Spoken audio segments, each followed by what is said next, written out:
atas izin Allah, Tuhan Yang Maha Kuasa, Nusantara Pengusaha Indonesia telah mendapatkan restu dari Kementerian Hukum dan HAM. Kemarin telah didapat persetujuan dari Kementerian Hukum dan HAM yang bahwa Nusantara Pengusaha Indonesia siap menjadi rumah besarnya para pengusaha dari Sabang sampai Merauke bahkan luar negeri. Ya.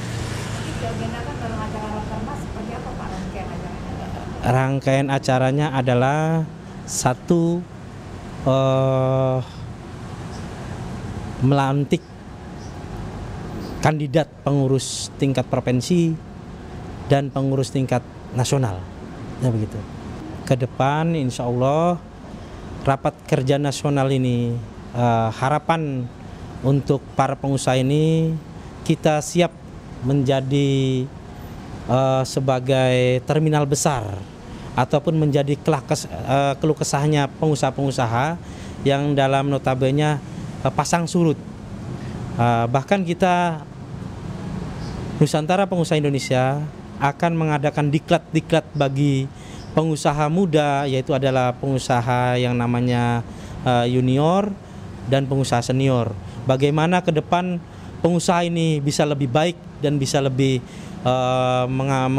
mengabdikan diri terhadap bangsa dan negara, karena pembangunan di Indonesia ini, pergerakan pembangunan ataupun ujung tombak pembangunan Indonesia ini adanya di pundaknya para pengusaha.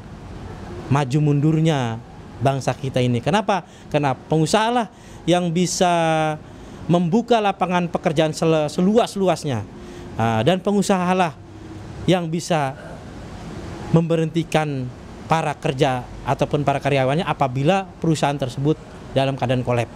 Nah, bahkan di sini kita membuka kepada seluruh pengusaha, baik pun di seluruh sektor apapun, bagaimana supaya bisa membantu para pengusaha. Jangan sampai ada yang namanya mengurangi karyawan, bila perlu menambah, karena intinya supaya membantu programnya pemerintah mengurangi pengangguran, intinya seperti itu. Pak, bisa dijelaskan bagaimana caranya jika ada anggota baru yang tergabung di Nusantara Indonesia? Ada tiga macam itu anggota itu. Ada anggota kehormatan ataupun perorangan, ada anggota tetap, itu adalah CVVT atau perusahaan, dan ada juga anggota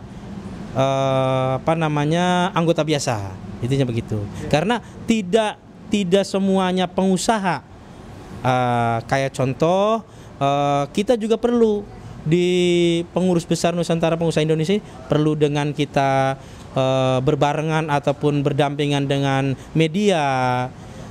Pengusaha juga butuh media, kan begitu. Pengusaha juga butuh yang namanya itu bagaimana produk kita ini umpama memasarkan produk nih yang sulit, ya kita butuh macamnya media, karena memasarkan itu juga penting sekali, baik pun produk apapun itu, intinya gitu. Ya. Insya Allah 150 lebih, ya, dari Aceh sampai Papua, ya.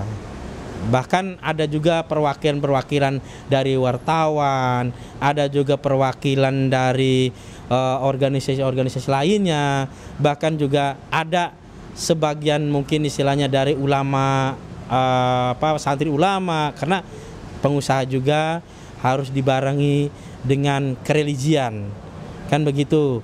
Pengusaha juga harus dibarengi dengan kemajemukan. Ya, kita tidak memilah-milah suku dan agama dan ras. Di sini adalah rumah besarnya para pengusaha. Gratis ya Pak? Kalau dibuka mah yang sudah jelas otomatis sama Dewan Pendiri dan Ketua Umum yang diusung, kan begitu. Intinya gitu. Pendaftaran gratis ya Pak? Pendaftaran gratis, tidak dipungut biaya, kecuali anggota tersebut mau memberikan sesuatu, umpamanya membantu untuk kawan-kawan yang lainnya, ya monggo, tidak ditolak-tolak. Tetapi kalau mau minta ya enggak gitu ya. Kalau undangan VIP enggak ada sih, sama aja. Di mata Dewan Pendiri, di mata Ketua Umum Nusantara Pengusaha Indonesia tidak ada yang namanya anggota ataupun istilah undangan kehormatan, enggak, sama aja. Karena kita tidak memandang sisi ataupun apapun, enggak, sama, satu rumpun dan satu bendera, sama dudukannya. Bagaimana respon pemerintah dengan hadirnya MPI? Insya Allah, mudah-mudahan izin Allah, izin Tuhan Yang Maha Kuasa, karena kita tujuannya membantu pemerintah, ya mudah-mudahan diterima. Mudah-mudahan ya, gitu. Jadi tak ada sih kalau untuk target sih, tidak ada. Karena yang penting bagaimana pengusaha ini bisa bersatu, itu aja kok. Ya.